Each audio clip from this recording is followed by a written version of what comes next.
So I would like to show you a recipe for parfait. Now, parfait is a funny word for pastry chefs because it means something very different in France.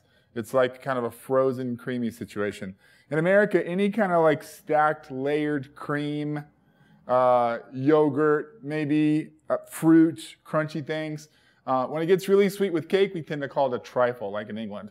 Parfait is usually crunchy, creamy, whatever. Why I did this is because I want to feature the Tillamook yogurt. I just love their yogurt flavors, quite frankly, especially the acai, and a tropical one that I'm going to use with pineapple later. But here's the thing about a parfait. There's a million granola products out there. None of them are fresh baked. Granola is so easy to make, and it can be a little bit intimidating and confusing because there's so many choices about what to put in. Bottom line, a little bit of ratio of the sugar, the applesauce, and then after that, you put in what you like. It's as simple as that, okay? So honestly, I gave you a recipe that you can see, but I'm going to start with a whole grain flake, yeah? Look at the label. Pick something without sugar. Don't pick something with high fructose corn syrup and a bunch of added sugar, okay? Nuts. I say chopped almonds in my recipe, I think, but slivered almonds like this are fine, okay? And I like the skin on. I think it's get a little bit more texture, a little more earthiness.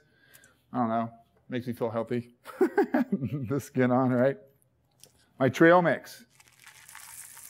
Just seeds and nuts. Kind of like rabbit food, right? Tossy, tossy. In the beginning of it, it looks like a lot like just a big bowl of super healthy cereal.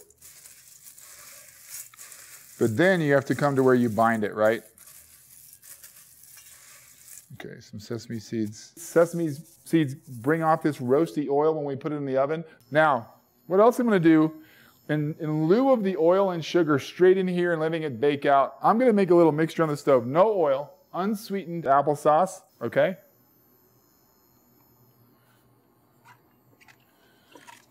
You can make your own or just buy some.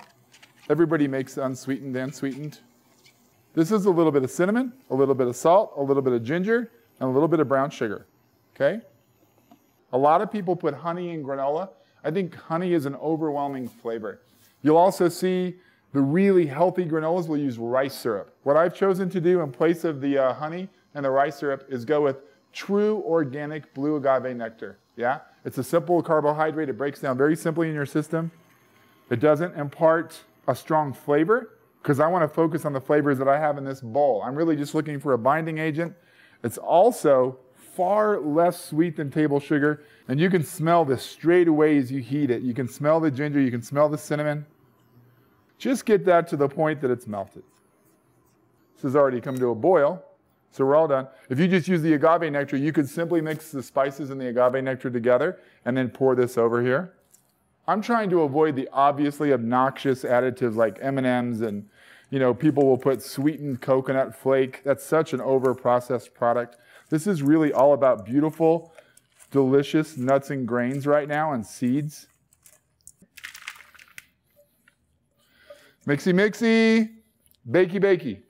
Already looks delicious, no? So you've eliminated the fat. You've eliminated at least half the sugar.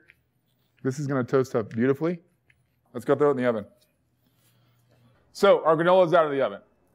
All I did, pop it in there, 300 degrees for 45 minutes. Every 10 minutes, take a spoon or a spatula and stir it up. So it gets nice and hear that? Just awesome, crunchy, yummy sound, right? But you want it to be even. So every 10 minutes, give it a toss. And you know, your oven may or may not be 300 degrees, so keep an eye on it. But you want a deep, dark, beautiful golden brown. Yeah, don't be afraid to go dark. Color is flavor. And this should break up into big chunks. Yeah?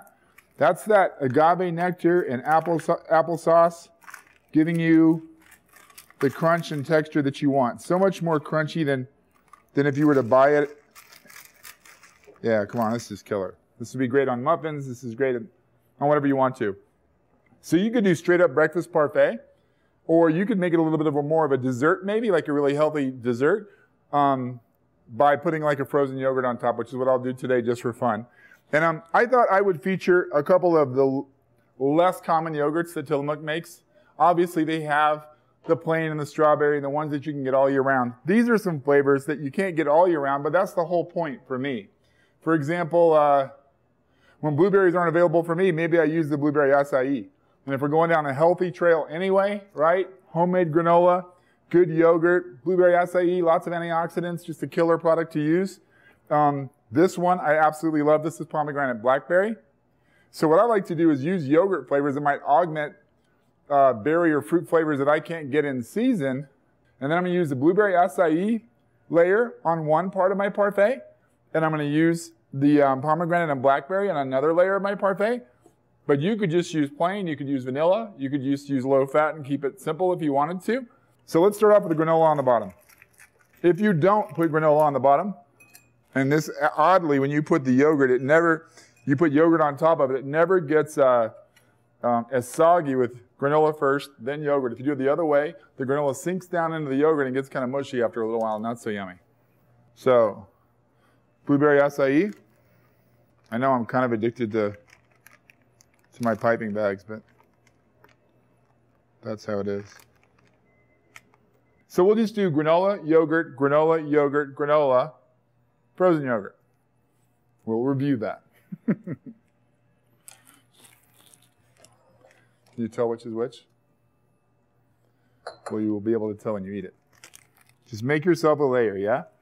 A layer that you can see, because it's good for you. You don't need to mash the granola down in there. All that negative space is nice little crevices for the yogurt to go to. Right? See? You want to still be able to see it. More granola.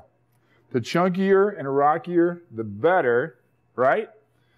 I'm going to put frozen yogurt on top because I'm pretend it's dinner time and I just had a ginormous burger and I want to have a little healthy yin and yang situation. So I use some Tillamook's plain yogurt and I put pineapple juice into it, a little bit of vanilla and a little bit of lime, and I'm going to put that on top. Now you want this scraggly situation to kind of give you an anchor for your frozen yogurt. And I've got one little tip about frozen yogurt. Give me a sec. So my one little tip about frozen yogurt, by the way, you can certainly just take low fat or whole milk or whatever kind of yogurt you like, vanilla plain, doesn't matter, and make yogurt with it with a little sugar. And it's really a 3-ingredient recipe. I put it on the website for you. For me, though, this is a crucial step to get a really killer frozen yogurt product. And that is to simply take the yogurt, put it in cheesecloth, and you're going to get half of what you put in the cheesecloth, right? So for the recipe that I gave you, you need 3 cups of yogurt, whatever flavor you want. Then you need to put 6 cups in the cheesecloth and then leave it overnight, right? And it's going to drop all that water, okay? So when you drop the water out, just by letting it run out, now I've got this beautiful yogurt product. And the better the quality of the yogurt to start with, the better the quality of the frozen yogurt to end with. I've got something that looks almost like cheese, right? And I'm going to get a truly creamy, yummy, beautiful frozen yogurt product. So I basically took that, a little pineapple juice, a little sugar, and I made myself a frozen yogurt situation that we're going to put up on top. So voila, we've got 2 different kinds of Tillamook yogurt. We've got homemade granola. We've got a frozen yogurt with your favorite flavor of Tillamook yogurt on top, and then just some berries. Now, for me right now, it's not berry season. I'm not going to put berries throughout. But if you make this parfait in the middle of the summer, I'm hoping you use the freshest berries available and then just feature yogurt in its purest form.